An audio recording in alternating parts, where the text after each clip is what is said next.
বলছে সারা বছর যেটা তাহাজ্জুদ ওটাই রমজান মাসে তারাবি। কথা কয় না, এটা কোনো কথা?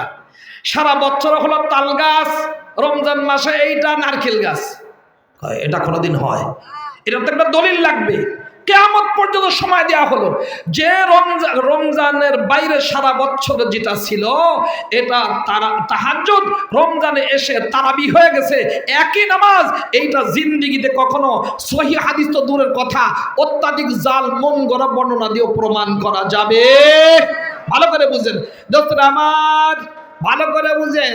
এই জন্য আমরা তারাবি পড়ব তো ইনশাআল্লাহ। কয় রাকাত? ঠিক আছে ইনশাআল্লাহ। দোস্তরা আবার এখন সূরা তারাবি না খতম তারাবি? কথা কয় না? খতম তারাবি। খতম কেমনে? হাফেজ সাহেবরা মাশাআল্লাহ পড়ে, শুরু দিয়ে বোঝা যায়, শেষে বোঝা যায়, মাঝখানে কি কয় ও আরো খোদায় বোঝে, কেউ বোঝে না। এরকম পড়া জায়েজ নাই। কথা কয় না? কি আলহামদুলিল্লাহি রাব্বিল আলামিন ওয়ালাদ-দাল্লিন, ওরে বাবা মাঝখানে কি কইছে ও জানার খোদাই জানে। তাহলে এরকম পড়া যাবে না। বাঙালি কোনো শুরু দেওয়া যাবে না। কোরআন কি বাঙালি না আরবি? কথা কয় না? তাহলে আরবি শুরু হবে। এখন এইভাবে আমাদের পোলাপান সুর দেয় মাশাআল্লাহ, আলহামদুলিল্লাহি রাব্বিল আলামিন আর রহমানির রহিম, মানে মনে হয় মারামারি লাগাই দিছে। এ কি? স্বাভাবিক গতিতে চলবে। আলহামদুলিল্লাহি রাব্বিল আলামিন আর রহমানির রহিম মালিকি ইয়াউমিদ্দিন ইয়্যাকা না'বুদু ওয়া ইয়্যাকা নাস্তাঈন ইহদিনাস সিরাতাল মুস্তাকিম সিরাতাল লাযীনা আন'আমতা আলাইহিম গায়রিল মাগদুবি আলাইহিম ওয়ালাদ-দাল্লিন ওয়ালতাকুম মিনকুম উম্মাতুন ইয়াদউনা ইলাল খায়রি ওয়া ইয়া'মুরুনা বিল মা'রুফি ওয়া ইয়ানহাউনা 'আনিল মুনকার ওয়া উলাইকা হুমুল মুফলিহুন ওয়া লা তাকুনু কাল্লাযীনা তাফাররাকু ওয়া ইখতালাফু মিন বা'দি মা জাআহুমুল বায়িনাত ওয়া উলাইকা লাহুম 'আযাবুন 'আযীম ইয়াওমা তাবিয়াদ্দু wujuhun wa taswaddu wujuh fa ammal ladhina aswaddat wujuhuhum akafartum ba'da imanikum। একদম সাফ পরিষ্কার পরিষ্কার যেন হবে, পরিষ্কার যেন হয়। কি কিছু না। আবার মাঝে মাঝে যুবকরা শেখায় হুজুর তারাবি মানে তো তাড়াতাড়ি অনুষ্ঠান আছে, তাড়াতাড়ি মাইকে দিয়েন। কথা কয় না? হ্যাঁ না, তাড়াতাড়ি করা যাবে। কথা কয় না? সাফ পরিষ্কার করে পড়া লাগবে, মনে থাকবে না ইনশাআল্লাহ। সুন্দর করে পড়তে হবে, আস্তে আস্তে পড়বে, তাড়াহুড়া করা যাবে না। ইমাম বুখারী রাহমাতুল্লাহ আলাইহি রমজান মাসে কত খতম দিতেন বলেন? শাইখুল আরব আল আজম সাইয়্যিদ হোসেন আহমদ মাদানী রহমাতুল্লাহ আলাইহি একজন বড় খলিফা ছিলেন। আল্লামা ইদ্রিস সন্দিফি রহমাতুল্লাহ আলাইহি মাদানীনগর মাদ্রাসার প্রতিষ্ঠাতা, খুব মহব্বত করতেন, ভালোবাসতেন। তিনি হাফেজ ছিলেন না, তিনি ছিলেন গায়রে হাফেজ। কিন্তু রমজান মাস আসলে সব কার্যক্রম গুটিয়ে দিতেন, গুছিয়ে রাখতেন, আল্লাহর কালাম নিয়ে ব্যস্ত হতেন। গায়রে হাফেজ হওয়া সত্ত্বেও তিনি 27 খতম দিতেন কোরআন। এখন আমার যুবক আব্বু জানরা বলবে হুজুর কাম নাই তো এই জন্য কোরআন তেলাওয়াত করে। কথা বলে না? কাম তো নাই এই জন্য কোরআন তেলাওয়াত বেশি বেশি করে। এ আব্বু জান, তোমাদের একটা ভালো বউ দরকার আছে না নাই? দরকার নেই। কথা কয় না? যারা বিয়ে করছে সন্তান দরকার আছে না নাই? ভালো একটা ব্যবসা দরকার আছে না নাই? তারপর ভালো একটা চাকরি দরকার আছে না নাই? সুস্থতার দরকার আছে না নাই? ইজ্জত পাওয়ার দরকার আছে না নাই? কামিয়াবি আর সফলতা পাওয়ার দরকার আছে কিনা বলেন? এরকম 20 জন সবাই বিভিন্ন জিনিস নিয়ে দোয়া করতেছে, আর একজন আল্লাহর কালাম নিয়ে ব্যস্ত, জিকিরে নিয়ে ব্যস্ত। আল্লাহ তাআলা বলেন, এ আমার বান্দাবান্দিরা, এরা যে এত মানুষ বিভিন্ন জন বিভিন্ন কিছু আমার কাছে চায়, আমার কাছে দোয়া করে, আর একজন আমার জিকির আর তেলাওয়াতে ব্যস্ত থাকার কারণে ওরা চাইতে পারে না, দোয়া করতে পারছে না। এরা সবাই মিলে যা চায় আমি যা দিয়ে দিই, এই যেই ব্যক্তি আমার কালাম তেলাওয়াতে ব্যস্ত থাকার কারণে, জিকির করার কারণে চাইতে পারে না, আমি এদের থেকে বেশি তাকে দিয়ে দিই। সুবহানাল্লাহ কয় না? দোস্তরা আমার, যুবকরা ভালো বুঝবে। এ আব্বু জান, যার সাথে মহব্বত আছে, ভালোবাসা আছে, ভালোবাসার মানুষের সাথে যখন কথা বলা শুরু হয়, কোন দিক দিয়ে ঘন্টা চলে যায় টের পাওয়া যায় না। ব্যালেন্স যদি শেষ হয়ে যায় তাহলে আবার লোন নেয়, এখানে ব্যালেন্স ভরে আবার কথা কয় না। দোস্তরা আমার, এই জন্যই বাসর রাত এটা ছোটই হয়। 20 ঘন্টা রাত হলেও 2 ঘন্টা শেষ হয়ে যায় বাসর রাত, কথা কয় না। কয় কি, ইয়া লাইলাতুল ইয়া নামুসুল ইয়া সুবহুকিফ লা তাতলা, এ রাত লম্বা হয়ে যাও, এ ঘুম চোখ থেকে চলে যাও, এ সবে সাদিক ভাই তুই উঠিস না, একটু তুমি চুপ থাকো, আসবা না, কথা কয় না কেন? যারা প্রেমাস্পদের সাথে মহব্বতের মানুষের সাথে কথা বলা শুরু করে, কোন দিক দিয়ে যে টাইম চলে যায় এটা টের পাওয়া যায় না। যদি শেষ হয়ে যায়, ব্যালেন্স শেষ হলে আবারও লোড নেয়, ব্যালেন্স ভরে কথা কয়, আছে না নাই? বলেন তো, যাকে আমি ভালোবাসি আর আমি যে বাসতেছি, এই দুইজনকে কে বানিয়েছেন? আওয়াজ দিয়ে বলেন না কে? ওর প্রতি যে আমার হৃদয়ের টান, এই হৃদয়টাও কে বানাইছেন? বলেন না। দোস্ত আমার, এই হৃদয়ের মধ্যে বাপের প্রতি ভালোবাসা, ভাইয়ের প্রতি ভালোবাসা, বন্ধুর প্রতি প্রীতি এবং হৃদয়ের টান, এই ভিতরে এই টানটা কে পয়দা করে দিয়েছেন? বলেন। দোস্তরে, যিনি যাকে আমি মহব্বত করি, আমি যে মহব্বত করি, দুইজনকে আমার আল্লাহ বানিয়েছেন, এই হৃদয়টাও বানিয়েছেন তিনি, এর মধ্যে ভালোবাসাও দিয়েছেন তিনি। বলেন তো, ওই মালিকের মহব্বত বেশি আমার অন্তরে থাকার দরকার আছে না নাই? তাহলে সবচেয়ে বড় প্রেম আসবাব কে? আল্লাহ তাআলা বহু বছর ধরে মক্কা মদিনায় সফর করান।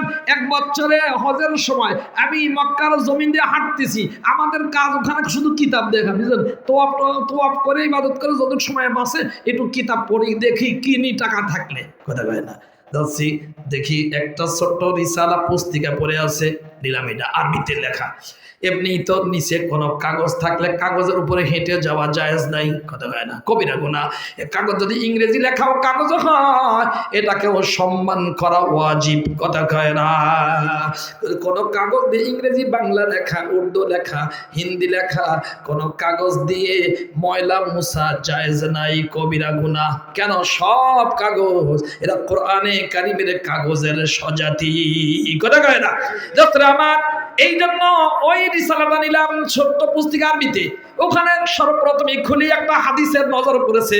ক্বালা নবী সাল্লাল্লাহু আলাইহি ওয়াসাল্লাম, মান আরাদা আন ইয়াতাকাল্লামা মা রাব্বি ফালইকরাইল কুরআন। যেই ব্যক্তি চায় তার রবের সাথে কথা বলবে, সে যেন আল্লাহর কালাম তেলাওয়াত করে। আল্লাহর কালাম কোরআনে কারীম তেলাওয়াত করলে কার সাথে কথা বলা হয়? বলেন না। তাহলে মূল মালিকের সাথে কথা বলা যখন শুরু হয়, ইমাম সাহেব যখন পড়তে থাকে, তখনকার টাইম টেবিলের কিছু ঠিক থাকে, কথা কয় না বেটা? থাকে, তখন খালি পড়বেই পড়বে, তখন খালি পড়বেই পড়বে, সুন্দরভাবে পড়বে, সুন্দরভাবে শুনবে। যেই ব্যক্তি রমজান মাসে একটা পৃষ্ঠা তারাবিতে তাহাজ্জুদে পড়বে এবং ইবাদতের মধ্যে পড়বে, অথবা যারা ইখলাসের সাথে শুনবে, একটা পৃষ্ঠার বিনিময়ে কমপক্ষে 35 লক্ষ নেকি তার আমল নামায় লেখা হয়। কল্পনাও করতে পারবেন না। দোস্তরে আমার, এইটা হলো, আমরা তো চিত্ত বিনোদনের জন্য, আত্মিক শান্তির জন্য বহু কিছু করি। ক্লাবে যাই, এখানে যাই, বন্ধুর সাথে আলাপ জমাই, বিভিন্ন পার্কে যাই কি যায় না, কথা কয় না। আল্লাহ রাব্বুল আলামিন বলেন, বান্দা বান্দি, তোমার আত্মিক শান্তির জন্য, তোমার চিত্ত বিনোদনের জন্য দুনিয়াতে যত ব্যবস্থা আছে এটা অস্থায়ী। এটা কিছু আছে তোমার অন্তরকে পরিশুদ্ধর পরিবর্তে অশুদ্ধ করে দিবে, পচিয়ে দিবে। কিন্তু তুমি যদি সত্যি টিকসই শান্তি পেতে চাও, যদি তোমার অন্তরে প্রশান্তি পেতে চাও, তাহলে আমি আল্লাহ আসমান থেকে জিক্রুল্লাহ পাঠালাম, আমার কালাম পাঠালাম, এইটা তুমি তেলাওয়াত করো, তোমার অন্তর সত্যিকার শান্তির ব্যবস্থা হয়ে যাবে। আলা বিযিক্রিল্লাহ তাতমাইন্নুল কুলুব।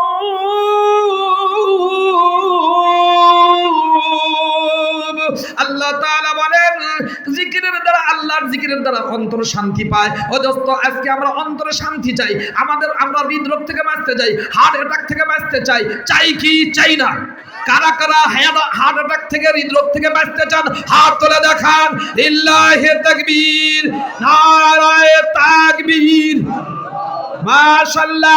দোস্তরা আমার ভালো করে বুঝেনি, ও দোস্ত আল্লাহ তাআলা বলেছেন 100 ভাগের 100 ভাগ সত্য, 100% মহাসত্য, চুল পরিমাণও ভুল নাই। কথা আছে নাকি? সারা পৃথিবীর ডাক্তাররা একমত হয়ে বলছে, যখন কোন মানুষ জিকির করে, যদি কেউ জিকির করে, তেলাওয়াত করে, তাহলে সে হঠাৎ করে হার্ট অ্যাটাক তারা হয় না, হৃদরোগে আক্রান্ত হয় না। এখন তো সুবহানাল্লাহ বলা যায় নাকি বলা যায় না? কেন? কিছু কিছু অক্ষর আছে, এইটা যখন উচ্চারণ করা হয় তখন বাতাস আপ ডাউন করে, গরম বাতাস যায়। লা ইলাহা ইল্লাল্লাহ, বলেন না লা ইলাহা ইল্লাল্লাহ, লা ইলাহা ইল্লাল্লাহ, সুবহানাল্লাহ, আল্লাহু আকবার, আল্লাহু আকবার, আল্লাহু আকবার, আল্লাহ আল্লাহ, আল্লাহু আল্লাহ, আল্লাহ আল্লাহ, আলহামদুলিল্লাহি রাব্বিল আলামিন, আলহামদুলিল্লাহি রাব্বিল আলামিন, আর রহমানির রহিম, মালিকি ইয়াউমিদ্দিন। অথচ কিছু কিছু অক্ষর আছে, এইগুলো উচ্চারণ করতে গেলে ভিতর দিয়ে বাতাস আপ ডাউন করে। এই গরম বাতাস যখন বারবার আপ ডাউন করে তখন রক্ত সঞ্চালন বেড়ে যায়, আর চর্বি জমার সময় পায় না, এই জন্য হার্ট অ্যাটাক থেকে বেঁচে যায়। সুবহানাল্লাহ কয় না মিয়া? নেদারল্যান্ডের সব ডাক্তাররা বলেছেন। ও দোস্ত, ডাক্তাররা যেহেতু বলছে, হুজুরদের কথা বিশ্বাস হয় না, ডাক্তার বাবাদের কথা তো বিশ্বাস করা দরকার। কথা কয় না? তাহলে আমরা তো আল্লাহর কথাই বিশ্বাস করি, আমরা প্রশান্তির জন্য ডাক্তারদের কথাটাও পাশে রাখি। কথা কয় না? তাহলে আমরা অবশ্যই কোরআন তেলাওয়াত বাড়িয়ে দিব তো ইনশাআল্লাহ। কোনো উল্টা পাল্টা যেন না হয়, সভাপতি যেন না কয় বাবা এত লম্বা নামাজ আমার পায়ে ব্যথা, তাড়াতাড়ি মাইরি দিও। কথা কয় না? না, আবার কয় হুজুর তারাবি মানে তো তাড়াতাড়ি। না না, তারাবি এটা তাড়াতাড়ির নামাজ না, এটা হলো ধীরে ধীরে আরামের নামাজ। কথা কয় না?